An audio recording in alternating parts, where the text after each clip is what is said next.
temporarily kidnapped your teachers and have infiltrated your scheduled assembly on dress code compliant footwear to bring you the following public service announcement. Over the next several minutes, you will be receiving a series of tips and tricks that will guide you through your upcoming 4-year nightmare. So please listen closely while we change your life. Presenting for the first and only time, How to Succeed in High School? Without really trying. By Jonathan Rand. Lesson 1. Homeroom. The beginning of every student's day is the simplest. Yet there's one crucial component that must be handled with great care. Attendance. If you miss too many days, it could mean trouble. which is why we recommend a simple workaround. And that is... Legally change your name to What? Here's how it works. Now that your name is What? If you can't make it to roll call, no problem. Your trap has already been set. Felicia Walker. Present! Robert Walters. Present. Eric Weinstein. Present. What? Present. Jonathan Wilkins. Present. And just like that, without breaking a sweat, you've got yourself a completely devoted and completely unaware accomplice. Thanks, Eric Weinstein. What? Other than what, there are a wide variety of names to choose from, such as Sorry, and repeat what you said a second ago. Be sure to proceed with caution, however, some names may have confusing ramifications later in life. 911 emergency response. I'm sorry, my wife's having a baby. Okay, stay calm, sir. What is your wife's name? That's right. Excuse me? Yes? Who's having a baby? My wife. What's your wife's name? Uh-huh. What? Exactly. I'm sorry. Wait, you're sorry too? This is confusing. You're saying we're both sorry. I'm saying I'm what? Wait, are you what or sorry? Sir, what is the emergency? Yes, what is the emergency? I'm sorry. No, I'm sorry. Why are you sorry? I've been sorry since high school. Oh, I get it. Your names are what and sorry. I Yeah. pulled that same exact trait in high school. No kidding, what's your name? Say that again. What's your name? Say that again. What's your name? Say that again. I'm having a baby! Yeah, could you get us an ambulance? No. Say that again. Exactly. Ba-dum. Lesson 2. English. There's only one rule in English class, and that is... No matter what you say. Say it with 100% confidence. It's the golden rule of English class. You don't even have to understand what you're saying. Just pretend that you mean it with all of your heart. Here are some examples of what to say regardless of the literature being discussed. Whenever any of the following themes are mentioned. Darkness. Blackness. Albatross? Raise your hand and say, that's a metaphor for death. No matter what literature is being analyzed, if there's a mother in it, mention Freud. And no matter who the protagonist is, claim they're a Christ figure. Other surefire methods include Stroking your chin. Nodding. Stroking your chin while nodding.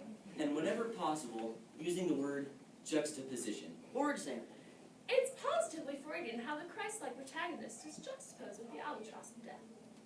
That's an A+. We're also aware that many English teachers require their students to recite literature aloud in class. Whether it's Wordsworth or Shakespeare, the golden rule of English class still applies. no matter what you say, Say it with 100% confidence. If you're unprepared or don't understand the material, it makes no difference, as long as you speak the words with mysterious intensity. Bonus tip, add random pauses in punctuation. It will make you seem like you know more than you actually do. take Robert Frost. 2 roads diverged in a yellow wood, and sorry, Pause, I could not travel both. comma, And be one traveler. hold it, Whoa! breathe, I stood. whispering, Weeping, To where it bent in the undergrowth. cursing the heavens, The undergrowth. exclamation point. That's an A. Albatross. ba-dum. Lesson 3. Math. Math is hard. Way hard. So hard that cutting corners isn't really an option. Which is why we say, if you can't beat them, Join 'em. And here's how. Step 1. Identify a math partner. That guy. No, definitely not. All right, this person must be without a doubt the best at math in your class. You're looking for a very specific breed of student, so the selection process is key. Allow us to demonstrate. Say you're a girl, Oh, I'm a girl. and you're looking for the smartest male mathlete in your class. First, you have to carefully scrutinize your options. Subject A. Note the higher than average definition of subject's arm muscles. This likely means that a disproportionate amount of his spare time is spent in the weight room. And as the saying goes, If he's wailing on his pecs, He ain't solving for X. physique test fail. Subject B. Determine if the subject's cologne can be identified at a 10-yard range. Cologne check. Eternity for men. It can therefore be inferred that the subject focus is on what's inside his mirror, and not what's inside that parabola. Smell test fail. Subject C. subject's 5 o'clock shadow and barbed wire tattoos Mama. clearly indicate subject is well into his 20s. Therefore, subject is likely taking basic algebra for the third or fourth consecutive year. Fifth. Age test fail. Subject D. Below average physique. Faint odor of generic brand body soap. Attempt at matching yellow and purple. Suitable age range as evidenced by the Door Explorer lunchbox. Furthermore, said lunchbox could indicate an even younger age, implying at least one skip grade. Ladies and gentlemen, jackpot. Step 2. Use complex strategic maneuvering to arrange a social interaction. Want to go out? Oh boy, you betcha! Step 3. Automatically master math through osmosis. By merely spending time with your new math partner, math expertise is effortlessly attained, as equations and theorems literally seep into your pores. For example, if you're at a Halloween party, Drop the bass. Check out the cosine of this chicken tender. What are you supposed to be? An imaginary number, obviously. Well, I am a vampire. That guy thinks he's square to 4 cool, square to 16 school. Math-tastic! Highest score at 25! In no time at all, and with zero effort, you have instantly and unconsciously become a math expert. To the nth degree. Step 4. And this is important. Love each other forever. Unlike in the movies where the girl uses the math nerd only to succeed and then dump him and run off with the quarterback, this is real life.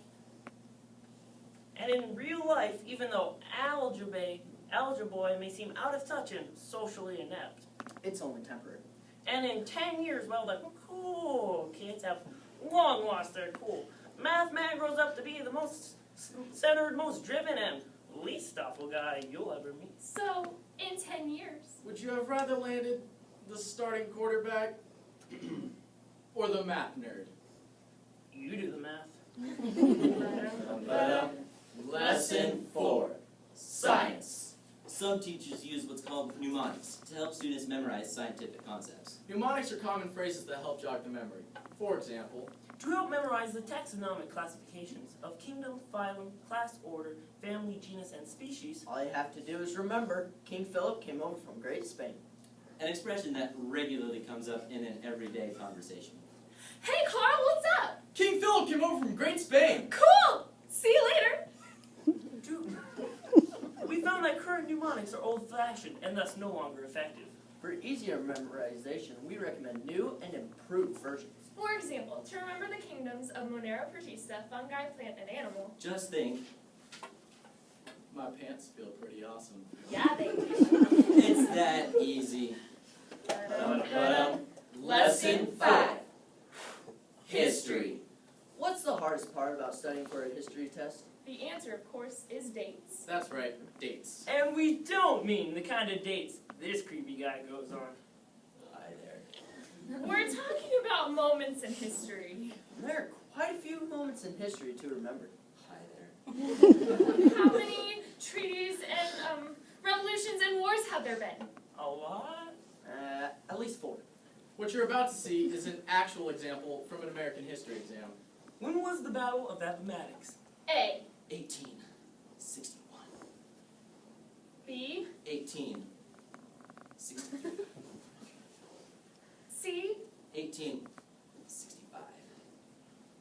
hard to know the answer when you've got hundreds of other dates occupying your brain. Hello there.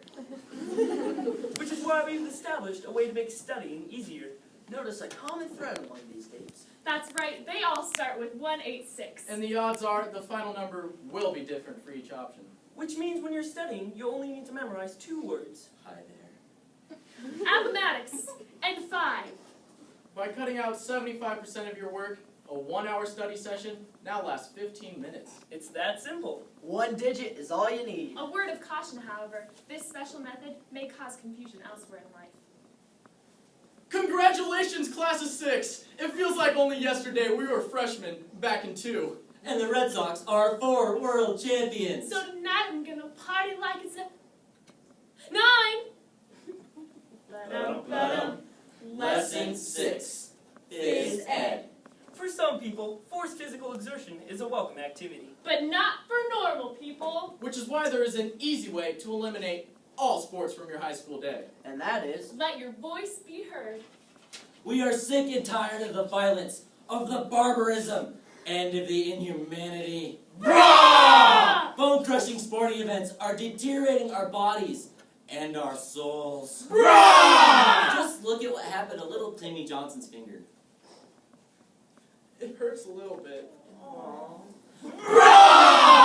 No more touchdown baskets. No more curveball pucks. And we've had it up to here with the holes in 1, the holes in 2, and most of all, the holes in 3. And we will no longer stand idly by in our peace-loving learning sanctuaries while high-impact death-a-thons, such as softball. I got it! I don't got it! Kickball and Oh. tetherball Dink. are thrust upon us, especially, and I do mean especially, when it's muggy out. And when the school board eventually bends to your protests, don't worry, they will. don't let them deceive you by merely switching volleyball to badminton and tennis to ping pong.